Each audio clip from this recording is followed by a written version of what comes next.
नमस्कार रीडर्स, सारांश book blog में आप सबका स्वागत है। आज की किताब का नाम है मनोरमा। आज हम देखेंगे इसका रिव्यू और सारांश। आइए देखते इसके रिव्यू में क्या है। मनोरमा यह किताब मुंशी प्रेमचंद द्वारा लिखित है। इसके प्रकाशक है diamond pocket books private limited. पृष्ठ संख्या है 238 और उपलब्ध है अमेज़न और किंडल पर। प्रेमचंद द्वारा लिखे इस उपन्यास से हमें उस वक्त की स्थिति के बारे में पता चलता है, जैसे कि तब कौन सी प्रथाएं प्रचलन में थी, पारिवारिक व्यवस्था कैसे रहती थी, सामाजिक व्यवस्था कैसे थी, शासन प्रणाली कैसे थी। उनके लिखे उपन्यास हमें उस दौर का आंखों देखा हाल बताते हैं। उनके उपन्यास के ज़्यादातर पात्र अहिंसा के मार्ग पर चलने वाले होते हैं, जो कभी कभी अपने डगर से भटक तो जाते हैं, लेकिन फिर उसी रास्ते पर वापस आ जाते हैं। वह अपने पात्रों को ऐसा इसलिए गढ़ते होंगे क्योंकि वह खुद भी गांधी जी के अहिंसा के विचारों से प्रेरित थे। उपन्यास के मुख्य पात्र मनोरमा अपने गुरु चक्रधर से प्रेम करती है। इधर चक्रधर के पिता उसका विवाह अहल्या के साथ तय करते हैं, तो चक्रधर अहल्या से ही विवाह करना चाहता है। इसलिए यह दोनों उनके परिवार के द्वारा चुने हुए साथियों के साथ ही विवाह करते हैं। उस दौर में बहु प्रथा विवाह प्रचलन में था। बूढ़े व्यक्तियों के साथ भी नाबालिग लड़कियों की शादी कर दी जाती थी। इसी प्रथा के चलते मनोरमा की शादी राजा विशाल सिंह के साथ हो जाती है। मनोरमा यह राजा विशाल सिंह की छठी पत्नी है। जब मनोरमा से राजा गुस्सा हो जाते हैं तो वह 7वें विवाह की भी तैयारी करते हैं। वह मनोरमा से सारी सुख सुविधाएं छीनकर उसे एक नौकरानी का जीवन जीने पर मजबूर कर देते हैं। यह वाकया यह बताता है कि उस जमाने में स्त्रियों की हालत कितनी बदतर थी, जहां उनके पास कोई भी अधिकार नहीं थे, ना ही तो मायके में ना ही तो ससुराल में। अब आते हैं मनोरमा के पिता पर। वह राजा के राज्य में दीवान है, अतः अपनी बेटी की शादी वयस्क राजा के साथ नहीं करना चाहते। पर चक्रधर के पिता ऐसी चाल चलते हैं कि मनोरमा के पिता को यह शादी करवानी पड़ती है। मनोरमा एक अच्छी बेटी होने के नाते इस शादी के लिए मान जाती है, क्योंकि अगर राजा नाराज हो गया तो उसके पिता और परिवार का जीना दुभर हो जाएगा। शादी करेगी तो यह परिस्थितियां सुखमय हो जाएगी। उपन्यास के हर एक पात्र की अपनी एक कहानी है। कहानी के कुछ पात्र परिस्थितियों के वश होकर अपना असली स्वभाव त्याग कर कुछ और ही हो जाते हैं। देखते हैं कौन कौन से पात्र इन परिस्थितियों की परीक्षा में खरे उतरते हैं।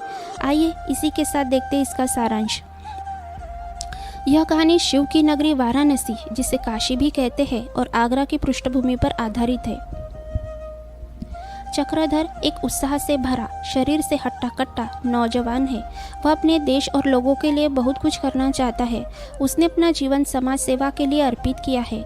कुछ सामाजिक मुद्दों को छुड़ाने के चक्कर में उसे जेल हो जाती है। वह लोगों की नज़रों में हीरो बन जाता है। चक्रधर की शादी उसके पिता अहल्या नाम की लड़की के साथ तय करते हैं। बाद में पता चलता है कि अहल्या उसके माता पिता की असली बेटी नहीं है। अब इस बात को लेकर जात पात की बहस शुरू हो जाती है कि अहल्या के साथ चक्रधर का विवाह होना चाहिए या नहीं। चक्रधर फिर भी अहल्या से ही विवाह कर लेता है। चक्रधर के माता पिता अहल्या के हाथ का खाना नहीं खाते। वह अपनी परंपराओं से चिपके रहते हैं। लेखक इस बात को इतनी आसानी से अपने उपन्यास में दर्शाते हैं जैसे कि यह उन लोगों के लिए रोजमर्रा की बात हो या फिर घर घर की कहानी हो। उस वक्त जातीय दंगे भी चरम सीमा पर रहते थे, लेकिन जाति के नाम पर एक दूसरे को दुश्मन समझने वाले भी दूसरे की मौत पर आंसू बहाते थे और उसकी आत्मा की शांति के लिए प्रार्थना भी करते थे। चक्रधर जो समाज सेवा करना चाहता था, उससे उसे शांति तो मिलती थी, पर पैसा नहीं। घर गृहस्थी पैसे की मांग करती है, इसलिए वह समाज सेवा छोड़कर लेखक बन जाता है, जिससे उसे अच्छी आमदनी होने लगती है। इससे उसका परिवार तो खुश है, लेकिन वह नहीं। ऐसे में चक्रधर और अहल्या को राजपाट मिलता है। अब यह अचानक यह राजपाट कैसे, यह तो आप किताब में पढ़िए। यह राजपाट पाकर अभी सीधी सादी अहल्या भी विलासिनी बन जाती है। दिन भर नौकरों पर चिल्लाती है। अब उसे अपने घर से ज़्यादा राजपाट प्यारा लगने लगता है। चक्रधर उसे हमेशा के लिए छोड़कर चला जाता है। चक्रधर पहले तो अहिंसा के मार्ग पर चलकर लोगों के नज़रों में हीरो बन जाता है, लेकिन वह भी राजपाट पाकर क्रूरता का प्रदर्शन करने लगता है, जिसके कारण एक गरीब किसान की उसके हाथों मौत हो जाती है। अपने चरित्र का ऐसा पतन चक्रधर को बर्दाश्त नहीं होता। इसलिए इस फसाद की जड़ उस राजपाट को ही हमेशा के लिए छोड़कर वह सन्यासी हो जाता है। चक्रधर के ऐसे अचानक छोड़कर जाने से मनोरमा भी बहुत दुखी हो जाती है। अब चक्रधर के पीछे उसके माता पिता, पत्नी और बेटे शंखधर का क्या होता है, यह तो आपको किताब पढ़कर ही जानना होगा। कहानी में मनोरमा की माँ का नाम लौंगी है, जो उसकी असली माँ तो नहीं है, लेकिन मनोरमा और उसके भाई को अपने बच्चों जैसा ही प्यार करती है। इस कहानी से यह साबित होता है कि सौतेली माँ हमेशा बुरी नहीं होती। मनोरमा का पति राजा विशाल सिंह भी अपने पोते को पाकर एक उदार राजा बन जाता है, तो पोते के जाने के बाद एक क्रूर राजा। कहानी के हर एक पात्र पर उनकी बदलती परिस्थितियां असर करती है। सिर्फ एक मनोरमा ही है जो हर परिस्थिति में अडिग रहती है। इसीलिए शायद इस उपन्यास का नाम मनोरमा है, जो इस कहानी की मुख्य नायिका भी है।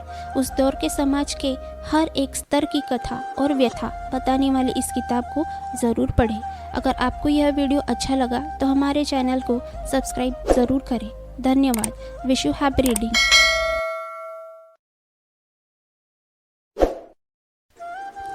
हमने और एक सेक्शन शुरू किया है जिसमें हम आपको अपने पुराणों, ग्रंथों, ऋषि मुनियों और ऐतिहासिक महान लोगों की कहानियाँ और उनसे जुड़ी जानकारी देंगे, ताकि आप हमारी मातृभूमि भारत माता के बारे में बहुत कुछ जान सको। उम्मीद है आपको यह सेक्शन पसंद आए। चलिए तो शुरू करते हैं आज की कहानी।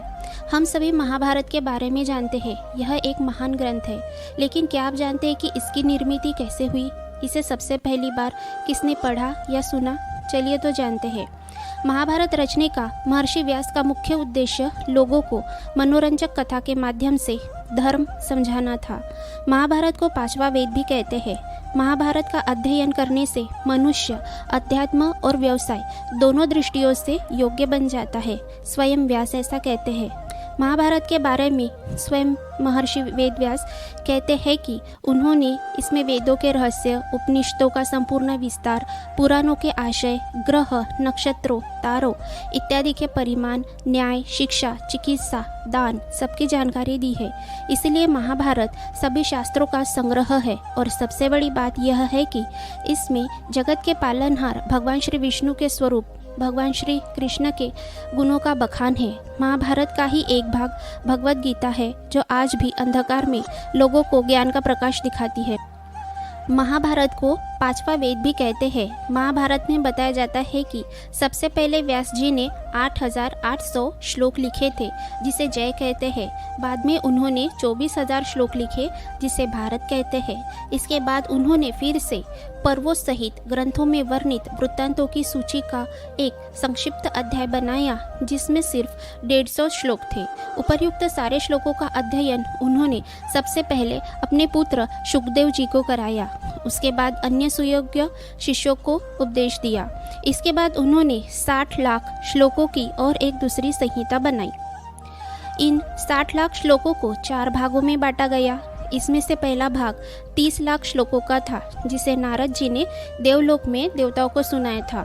दूसरा 15,000 श्लोकों का था, जिसे देवल और असित ऋषि ने पितृलोक में पितृगणों को सुनाया था। तीसरा भाग 14,000 श्लोकों का था, जिसे शुकदेव जी ने गंधर्व, यक्ष और राक्षसों को सुनाया था। 1 लाख श्लोक पृथ्वी पर मनुष्य लोक में सुनाए गए थे। यह जय नामक इतिहास है। विजय की इच्छा रखने वालों को इसे सुनना चाहिए। महाभारत का अध्ययन करने वाले इतिहासकारों और पंडितों को यह लगता है कि समय समय पर अपनी अपनी रुचि के अनुसार लोगों ने इसमें अनेक कारणों से नए श्लोक जोड़े, बदले या निकाले, क्योंकि कभी कभी तो महाभारत में परस्पर विरोधी वर्णन आता है। महाभारत में वैसे तो व्यासदेव जी ने पूरे 100 पर्व लिखे हैं, लेकिन उनमें से 18 पर्व मुख्य है। उग्रश्रवा सौती पुराणों के विद्वान और कथावाचक थे। नैमिषारण्य में कुलपति शौनक का 12 वर्षों तक चलने वाले सत्र में सम्मिलित ऋषि थोड़े वक्त के लिए आराम करने के लिए बैठे, तभी उग्रश्रवा सौती वहां आए। नैमिषारण्य वही जहाँ भगवान श्री विष्णु के वराह अवतार ने दानव सेना का संहार किया था, इसीलिए वह नैमिषारण्य के नाम से प्रसिद्ध हुआ। इतिहास कहता है कि स्वराज्य के आखिरी पेशवा श्रीमंत श्री नाना साहेब पेशवा, इन्होंने अपनी आखिरी सांस भी इसी अरण्य में ली। अगर आप गूगल पर सर्च करेंगे तो पाएंगे कि दोनों जगहों में वर्णित नैमिषारण्य एक ही है, जो उत्तर प्रदेश के कानपुर में स्थित है। महाभारत की कहानियाँ महाराज जन्मेजय के सर्प यज्ञ के दौरान वैशंपायन जी ने सुनाई थी। इनसे ही सुनी हुई महाभारत की कहानियाँ सौती नैमिषारण्य में सत्र कर रहे ऋषियों को सुनाते हैं। सौती हमेशा ही तीर्थ और धामों की यात्रा करते थे। ऐसे ही वह कुरुक्षेत्र देश में पहुँच गए, जहाँ कौरव पांडवों का युद्ध हुआ। वहीं से सीधे वह इन ऋषियों के दर्शन करने यहाँ चले आए थे। जब उन्होंने ऋषिगणों से उनकी इच्छा पूछी कि वे क्या सुनना चाहते हैं, तो उन्होंने महाभारत को सुनने की इच्छा जताई। क्या आप जानते हैं कि महाभारत का जन्म कैसे हुआ? तो आइए जानते हैं।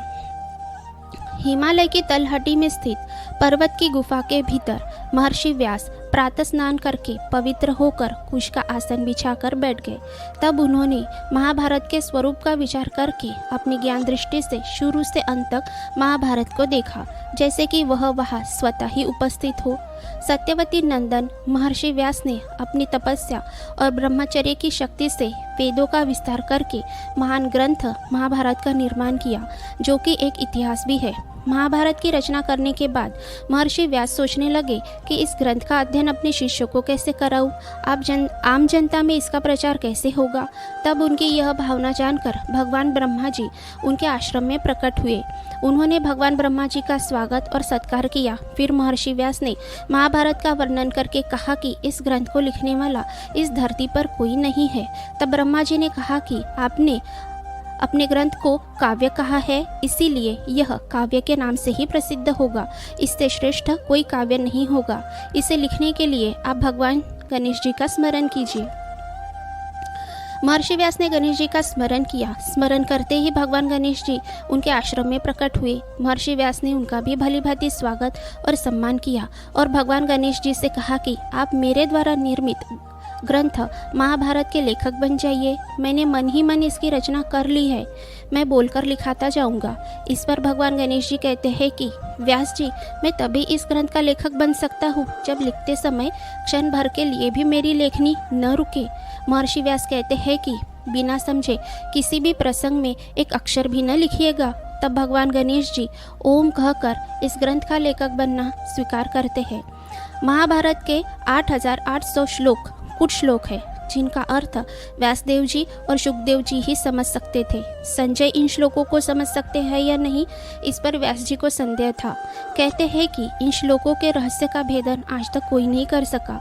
स्वयं भगवान गणेश भी थोड़ी देर के लिए इन श्लोकों का विचार करते समय रुक जाते थे। तब तक व्यास जी और श्लोकों की रचना कर लेते थे। महाभारत के निर्माता व्यास जी की माता सत्यवती और पितामह भीष्म की आज्ञा से उन्होंने विचित्र वीर्य की पत्नी अम्बा, अम्बालिका और एक दासी से 3 पुत्र उत्पन्न किए, जिनका नाम क्रमशः धृतराष्ट्र, पांडु और विदुर है। इन 3 पुत्रों को जन्म देकर व्यास जी अपने आश्रम चले जाते हैं। जब उनके यह तीनों बेटे सद्गति को प्राप्त हुए, तब महर्षि व्यास जी ने धरती पर मनुष्य लोक में महाभारत का प्रवचन किया।